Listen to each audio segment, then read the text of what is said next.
Bora entender esse monte de pano que é uma confusão danada. Oi gente, tudo bem? Hoje eu vim falar com vocês sobre tecidos, sobre todas as classificações, sobre os tipos de tecido mais comuns, sobre como a gente pode escolher eles para colocar na nossa decoração. Então, vamos começar logo que o vídeo hoje, tá denso. A primeira coisa que a gente precisa saber é que um tecido é feito de fios, e fios são feitos de fibras. E é exatamente aí que a gente começa, na classificação das fibras. Elas podem ser naturais, ou seja, retiradas diretamente da natureza, que são o algodão, a lã, a seda. Elas também podem ser artificiais, que na verdade são matérias-primas naturais que passam por todo um procedimento industrial para ser transformada em fibra. Essas são aquelas que são compostas de celulose, que você vai tirar de madeira. As mais comuns dessas são a viscose, o modal e o acetato.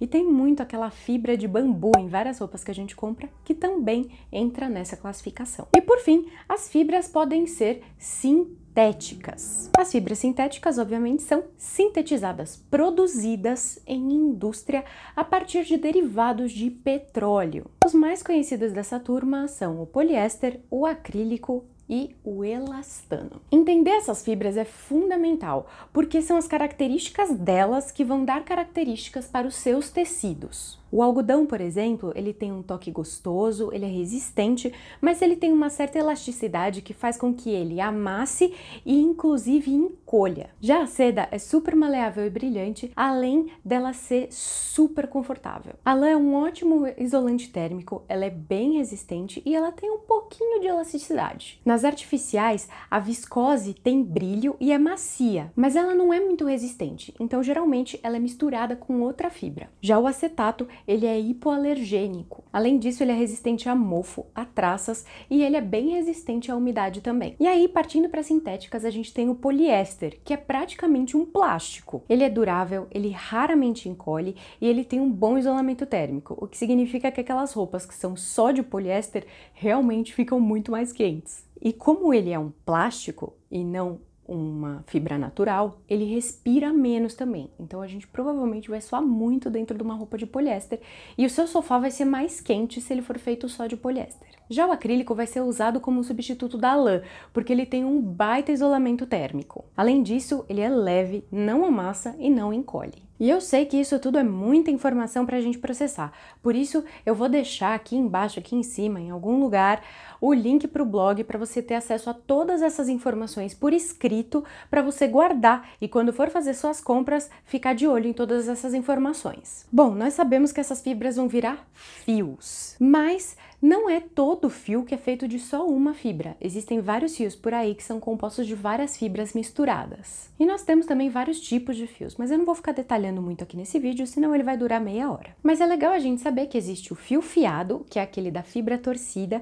que a gente vê facilmente que tem umas fibrinhas torcidinhas, ele faz esse formatinho, e geralmente ele é usado com fibras naturais. E aí ele vai ter o filamento, que é feito com as fibras químicas, ou seja, ele é moldado para ser um fio. Dentro de todas essas técnicas para a gente criar um fio, existem algumas características que vão ser bem interessantes de um tipo de fio ou outro. Por exemplo, um fio retorcido é mais resistente do que um fio único. E um fio penteado vai ficar mais brilhante do que os outros fios. Ainda, os fios químicos, feitos de fibras químicas, eles podem ser bem mais brilhantes porque eles podem ser moldados para ter várias superfícies, o que faz com que a luz reflita mais neles. Enfim, as opções de fios são infinitas, uma informação que eu também vou colocar um pouquinho lá no blog para vocês aprenderem mais. Mas agora a gente vai falar de tecelagem, porque afinal, fio vira tecido, né? Dentro dos tecidos, a gente tem uma classificação bem simples entre dois, que é o tecido plano, que é feito do entrelaçamento de duas linhas, e a gente tem também a malha,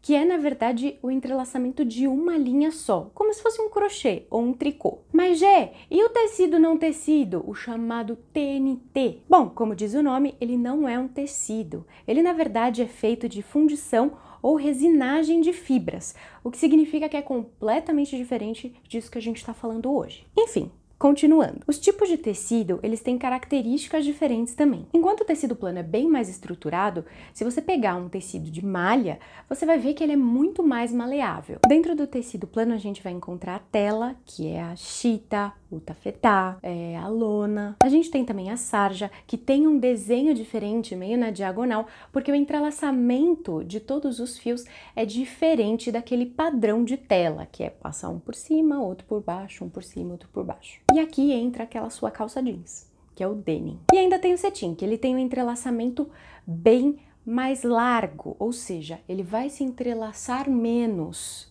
com os fios, e isso vai fazer com que ele seja mais propenso a desfiar. Aqui tem o próprio cetim, mas também tem o suede e a camurça, por exemplo, que são cetins. Com o entrelaçamento dos fios, a gente pode criar padrões usando os fios tintos, que são fios coloridos.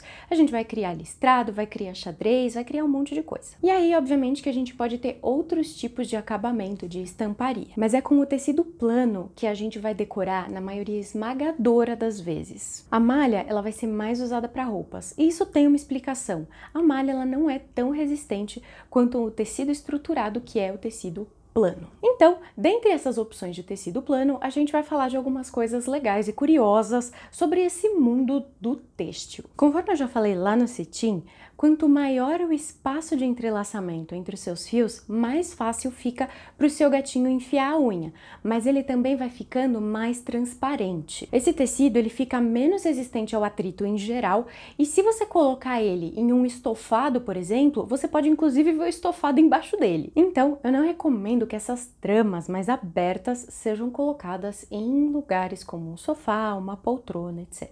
Mas ele pode ser ótimo para colocar numa cortina. Outra coisa que muita gente me pergunta é sobre a quantidade de fios de um lençol. Aquela contagem nunca faz sentido para ninguém. E realmente não faz sentido até eu explicar para você. A quantidade de fios de um lençol é a quantidade que você pode contar nesse sentido e nesse sentido dentro de uma polegada. Quanto mais fios, o seu lençol fica mais macio e também fica mais caro. Mas lembre-se que existem alguns limites da física aqui. Enquanto hoje em dia a gente encontra fios sintéticos com menos de meio milímetro, é muito difícil que você tenha ele sendo usado de fato para fazer o seu lençol. Então a gente pode ter, por exemplo, um lençol de 1000 fios, mas a gente não pode ter um de 2000 ou 3000, simplesmente porque eles não caberiam em uma polegada. Então, fique sempre de olho, porque se tiver 1000 fios, custa caro. E se tiver mais de 1000 fios, não existe. E por fim, a gente vai falar de alguns tipos de beneficiamento. São coisas que são feitas depois que o seu tecido está pronto. Além das estampas e tingimentos, que são coisas que você pode escolher adoidado por aí, existem alguns beneficiamentos que são muito importantes e que a gente precisa muito saber. O mais importante e o principal deles é o tecido sanforizado, ou então pré-encolhido. Esse tecido, ele já vem encolhido, o que significa que você lavando ele não vai ter nenhuma dor de cabeça do tecido ficar menor. E isso é fundamental para qualquer tipo de decoração. Então, eu sempre recomendo que você procure tecidos sanforizados ou pré-encolhidos, ou então que você lave os seus tecidos pelo menos umas 2 vezes antes de você fazer qualquer coisa com eles. Outra coisa que a gente ouve muito no mundo da decoração é o tecido peletizado, que tem sido usado muito em sofás e poltronas e etc. O tecido peletizado, ele passa por um processo que faz com que ele fique mais macio e com uma cara meio de peludinho. E é sempre bom lembrar que a peletização, ao contrário do que tem muita gente falando por aí, não impermeabiliza o seu tecido. O que nos leva à última questão que a gente vai tratar aqui nesse vídeo. Essa diferença é importantíssima da gente lembrar. É a diferença entre o impermeável e o resistente à água. Pode ser por beneficiamento ou por conta das propriedades do material, mas essas duas coisas são muito importantes e a gente precisa saber elas na hora de fazer as nossas compras. Isso porque o impermeável não deixa a água passar, mas o resistente à água, ele demora para deixar. Ou seja, ele vai absorver menos água num período de tempo. Sabe quando você joga um pouco de água numa superfície e aí fica aquela bolinha que depois de um tempo entra no tecido? Isso é o resistente à água. Você vai ter um tempo talvez para secar? Vai, mas eu não recomendo deixar debaixo da chuva. Veja bem, tecido nenhum faz milagre. E inclusive, se você tiver um tecido impermeável que foi costurado, ele tem todos aqueles furinhos da costura para entrar água. Então eu sempre recomendo que você tire todos os seus tecidos debaixo da chuva se cair um temporal. Bom, gente, acho que já chega, né? Se vocês tiverem alguma dúvida, vocês sempre podem mandar uma mensagem para mim aqui nos comentários que eu vou ter o maior prazer em responder. E se vocês curtiram esse vídeo, é só você dar um likezinho aqui embaixo, se inscrever inscreva no canal e compartilhe com os seus amigos. Beijo, gente! Tchau, tchau!